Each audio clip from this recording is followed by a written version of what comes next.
अंतरे भाग्य येती तत्वंतरे. आदरणीय व्यासपीठावरील पाहुणे, शिक्षक वृंद आणि माझे पालक, प्रिय मैत्रिणींनो, आज आपण एका अशा व्यक्तिमत्वाला निरोप देण्यासाठी एकत्र आलो आहोत ज्यांनी फक्त शाळेचे मुख्याध्यापक म्हणून नव्हे तर विद्यार्थ्यांच्या आयुष्याचे शिल्पकार म्हणून काम केले. ते म्हणजे आपल्या साने गुरुजी विद्यालयाचे आपल्या सर्वांचे लाडके श्रीमान पालकर सर. सरांचा आजचा निरोपाचा क्षण खूप भावनिक आहे. मनात एकीकडे कृतज्ञता आहे तर दुसरीकडे एक पोकळी जाणवत आहे. कारण असे काही व्यक्ती असतात जे शाळेतून जातात पण मनातून कधीच नाही. सरांबद्दल बोलायचं म्हटलं तर शब्द कमी पडतात. कारण काही व्यक्ती पदाने मोठे नसतात तर त्यांच्या विचारांनी, संस्कारांनी आणि कार्याने मोठे असतात.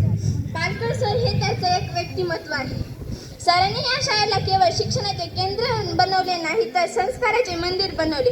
शिस्तीचा कडक आग्रह, रोजचा युनिफॉर्म नीट असलाच पाहिजे, कोणी घातला नाही तर ते चिडणारा आवाज आम्ही कधीच विसरणार नाही. त्या सगळ्या गोष्टी मागे फक्त एकच हेतू होता, आम्ही चांगले विद्यार्थी घडावे.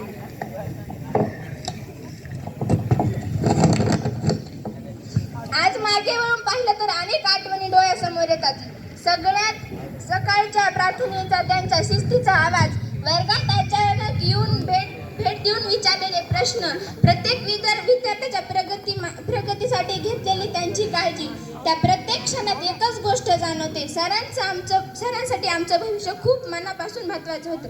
ज्यांच्या शब्दांनी दिशा मिळाली, ज्यांच्या रागातून ही माया दिसली, असे गुरु लाभले हे भाग्य आमचे. पालकर सर, तुमच्यामुळे स्वप्नांना पंख मिळाले, तुमच्यामुळे स्वप्नांना पंख मिळाले. मुख्याध्यापक होणे म्हणजे फक्त कार्यालयात बसणे नाही, संपूर्ण शाळेची जबाबदारी, विद्यार्थ्यांच्या भविष्यासाठी शिक्षकांचा सन्मान, साने गुरुजी विद्यालय या शाळेची प्रगती, हे सर्व नेतृत्व आणि पालकर सरांचे नेतृत्व अत्यंत यशस्वीपणे निभावले. सरांनी आम्हाला शिकवलं वेळेची किंमत काय असते, शिस्त का महत्त्वाची असते आणि सर्वात महत्त्वाचं म्हणजे मोठं होण्यापेक्षा चांगलं माणूस होणं किती महत्त्वाचं असतं. शाळेची घंटा थांबेल, वर्ग बदलतील, चेहरे बदलतील, पण पालकर सरांनी दिलेले संस्कार कधीच बदलणार नाहीत. सर, आज तुम्ही सेवेतून निवृत्त होत आहात, आमच्या आठवणीतून नाही. प्रत्येक प्रार्थनेत, प्रत्येक यशात, प्रत्येक चांगल्या गोष्टीत कायम तुम्ही आमच्यामध्ये राहतात. सर, व्यक्ती निवृत्त होते पण तिचे विचार कधीच निवृत्त होत नाहीत. तुम्ही आम्हाला शिकवलेली शिस्त, संस्कार आणि शिक्षण हीच आमची खरी संपत्ती आहे. उद्या आम्ही कुठेही कोणत्याही क्षेत्रात जाऊ पण आम्हाला घडवणारे पालकर सर ही ओळख आम्ही अभिमानाने सांगत राहू.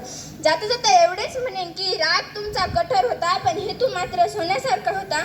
शिस्तीच्या त्या प्रत्येक धड्याने आमचा उद्या सुंदर केला होता.